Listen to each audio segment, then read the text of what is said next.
Young lady, about her mid-20s, served the night of the double murder. High-profile case. Walking as a prostitute. Vagina was removed, the uterus, and also she was extremely badly mutilated in a place called Bucks Row, number 13, almost decapitated. High-profile case, suddenly killed by one of her clients. The all of her entire body basically ripped to pieces. Walking as a prostitute. Killed by one of her clients. 1888. Living in White Square. Walking as a prostitute. Right near the spot. Killed by one of profile case. 1888. Most tragic victims. Sitting right near the spot. Almost decapitated. We're actually sitting right near the spot. Walking as a prostitute. Death was by cut from 1888.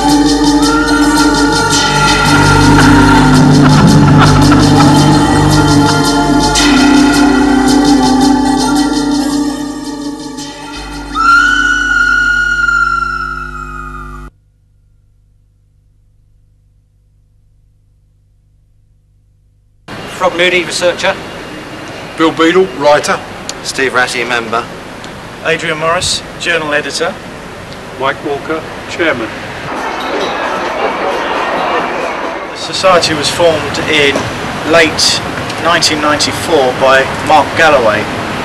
Mark Galloway is actually an East Ender, and he formed it originally. It was called the Cloak and Dagger Club, and that went very well in bringing out a lot of people that were interested in the Ripper.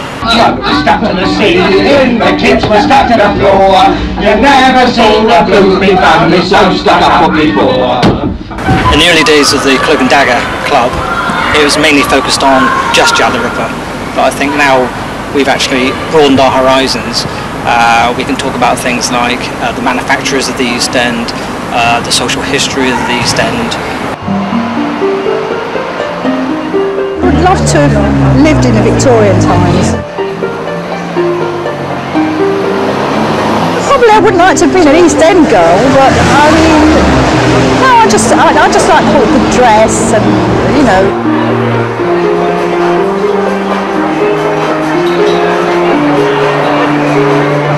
It was such a different way of life. Wouldn't it be nice to go back and do it for just 3 months?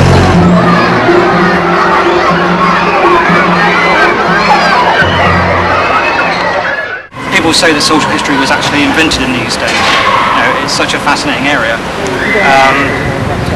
There's something magical about the area. I've spoken to other people about it. It's almost like they feel at home there. I can't explain what it is, but there's just some sort of powerful thing in the heart of that area. And it's not Jack the Ripper. It's not just Jack the Ripper. There's something else there. It's just you can imagine it being on top of a wedding cake or something, couldn't you? It's that sort of... it's just fabulous. Yeah.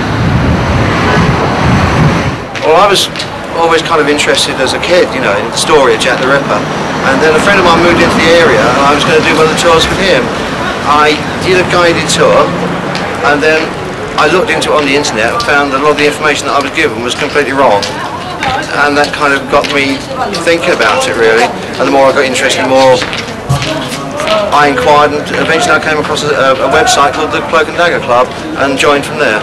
Last year we decided to change the name to the Whitechapel Society because that seemed to articulate more people's interest in the social history that went on in the East End that is also tied in with the Jack the Ripper crimes, or the Whitechapel murders as some people prefer to call them.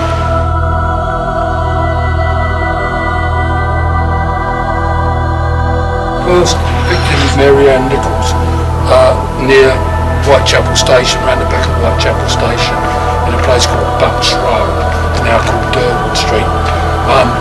Cut throat, two big incisions in her throat, and a series of incisions going across her stuttered abdomen.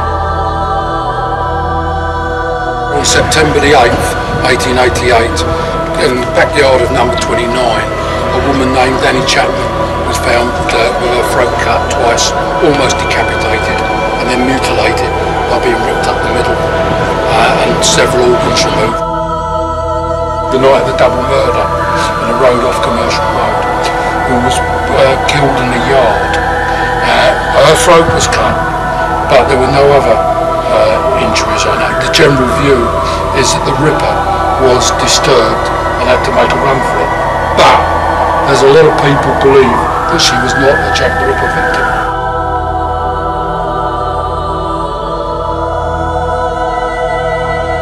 Catherine Eddowes, she's one of the most tragic victims because that day she had been hop picking down in Essex.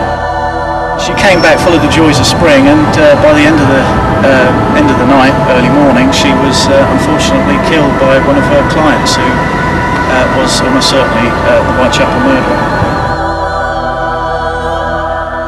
Mary Jane Kelly.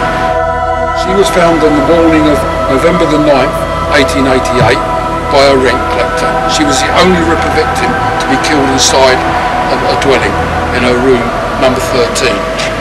Miller's Court.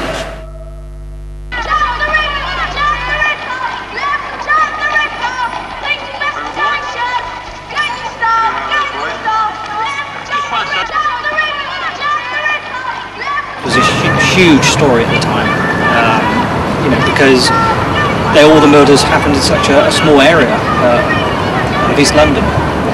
The newspaper, the tabloids, everything came to a head at that time. And I think that's why Jack the Ripper became